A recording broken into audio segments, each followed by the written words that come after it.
L'objectif de cette vidéo est de montrer une correction du traitement de texte TP5, qui est un TP de synthèse sur le traitement de texte et la mise en forme des documents longs. Donc, d'abord les styles automatiques. Le style de titre est à chaque fois précisé. Donc là, pour appliquer un style, il suffit de sélectionner le texte sur lequel on applique un style et de sélectionner ensuite le style.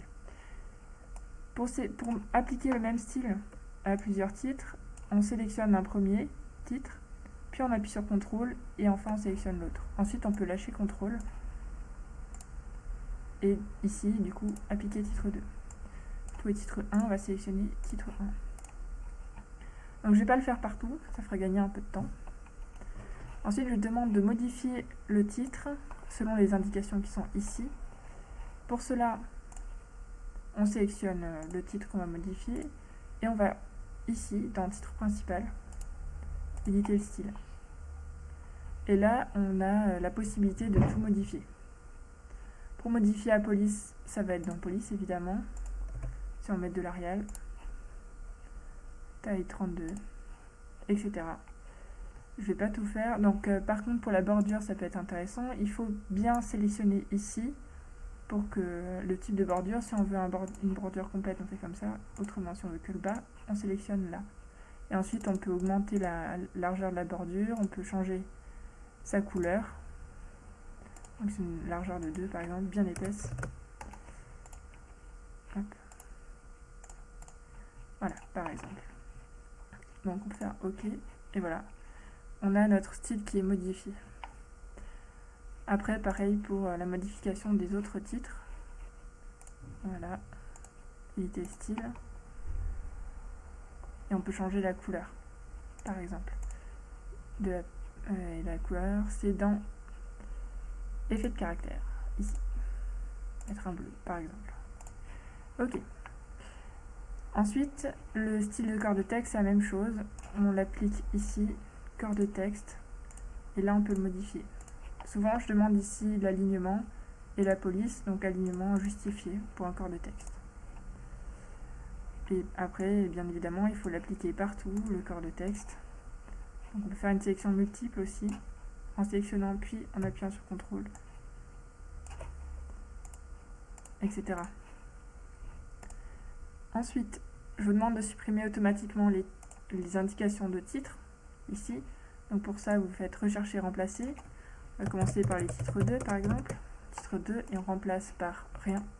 Donc on voit bien que les titres 2 sont supprimés. Faire pareil avec titre 1. Tout remplacer. Donc, titre 1 a disparu. Et avec titre tout court pour enlever le titre principal. Et voilà. Ensuite, je demande une numérotation automatique. Donc on va dans Outils, Numérotation des chapitres. Et là, il faut que pour le niveau 1, il y ait la numérotation de titre 1. On peut choisir un nombre. Ensuite, pour les titres 2, on choisit aussi un nombre et on augmente le sous-niveau. Si on avait un titre 3, on ferait pareil. On choisirait un nombre et on augmenterait les sous-niveaux aussi. Puis on fait OK et on voit que ça le met automatiquement. Ensuite, je demande d'insérer des images. Donc ici, j'insère une ligne pour avoir un peu de place. Insertion, image. Et on choisit l'image qu'on veut. Voilà, Baskerville. On ne fait pas de copier-coller, on va toujours l'insérer. Ensuite, pour modifier la taille, évidemment, c'est ici. On fait attention au ratio. Je dis qu'elle a une largeur de 10 cm. Donc on l'applique. Et pour éviter ça, ce qu'on fait, pas l'adaptation et le texte descend. Ensuite, je demande une autre image, celle du Dartmoor. Donc pareil, on insère une petite ligne pour avoir de la place. Insertion, image. Le Dartmoor. Là, on veut qu'il y ait du texte à droite. On positionne l'image comme on voulait. Puis, il va falloir mettre de l'espacement ici.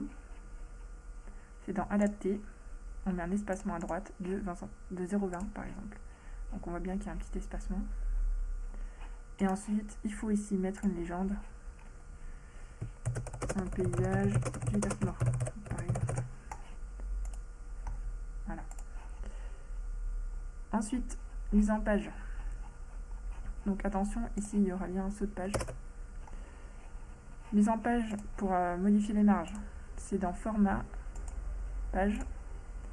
Et on a ici page et on peut modifier les marges et les mettre toutes à 2 cm. Donc, et voilà. Ensuite on fait OK et là les marges sont plus petites. Ensuite, pied de page. C'est simple. On se positionne en bas dans une page. On fait le petit plus et on a donc un pied de page qui est inséré. Je demande juste la numérotation des pages sur la forme page X sur Y. Donc on fait page, insertion, numéro de page, sur, insertion, champ, nombre de pages. On voit ici qu'on a d'autres champs possibles, comme la date par exemple. Justement, je demande de l'ajouter dans l'entête, donc plus. Donc un en-tête informatique à gauche, traitement de texte au milieu,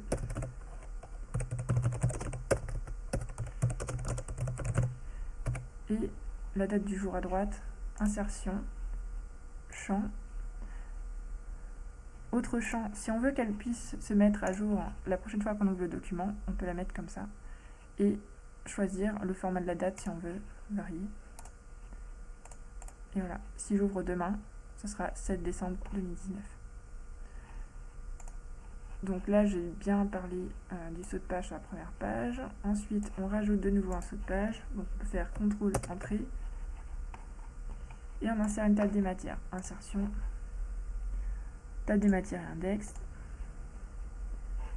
Il nous propose celle-ci. Et vu qu'on a mis que 3 titres en style de titre, forcément, elle nous propose que 3 titres. Ensuite, il faut mettre en forme un tableau. Le tableau ici, je l'ai positionné là.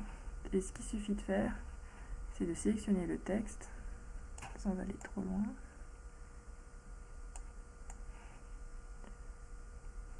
Hop, voilà. Ensuite, on fait tableau, insérer un tableau. Ça nous propose déjà un tableau. Alors, là, il y a une colonne qui est vide. C'est automatique, donc c'est pas parfait. On la sélectionne et on peut la supprimer. Ensuite, la colonne pour l'année, elle est trop grande, donc autant la rendre plus petite. Là, il manque un titre de colonne.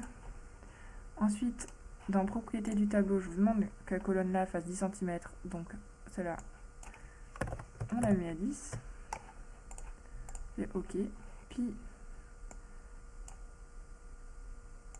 on ne voit plus les dernières. On sélectionne les dernières colonnes, si on y arrive. Voilà. Et dans optimiser la taille, on peut répartir les colonnes régulièrement. Donc là, c'est déjà mieux.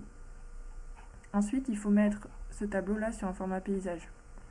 Donc juste avant le titre cinéma, qui ici n'est pas dans le titre, juste avant ce titre, on va dans insertion, autre saut, saut manuel, et on choisit un style de saut de page. On choisit enfin paysage. Donc toutes les pages qui suivent sont en paysage. Par contre, après, on veut que ce soit de nouveau en portrait, donc insertion, autre saut, saut manuel, style par défaut. Voilà. Par contre, on aimerait que tout le tableau prenne toute la largeur. Alors, pour ça, on va faire comme ça.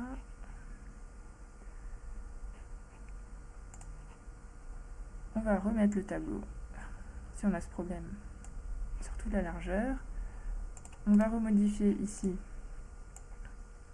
là, la première colonne, puis remettre la deuxième à 10 cm. Les dernières, on va les répartir régulièrement.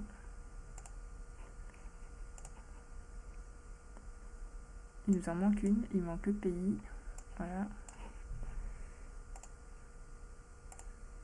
Voilà, c'est mieux. Et là, notre tableau tient sur une seule page. Il suffit encore simplement de changer la couleur de fond, qui est ici, par exemple du gris, et on a mis en gras. Si on veut centrer, on peut aussi faire centrer là. Et voilà. Voilà pour le tableau. Ensuite, je vous demande de faire une liste à puces On va vérifier juste. Les listes à puces en se référant au modèle. Donc, tout ça sont les listes à puces. Donc, on sélectionne le texte et là, on met des listes à puces. Ensuite, je veux une adresse URL. Donc, on peut sélectionner l'adresse, insertion, hyperlien. Donc ça va pas dans le texte, ça va dans URL, parce que c'est l'adresse URL vers Wikipédia. Et en texte, on met pour en savoir plus. Plus. On fait OK. Et voilà. Si on fait CTRL plus clic, ça nous ouvrira le lien. Ensuite, si on veut exporter en PDF, d'abord on sauvegarde bien notre travail. Puis pour exporter au PDF, on a cette icône là, ou alors on peut passer par exporter et choisir PDF. Et voilà.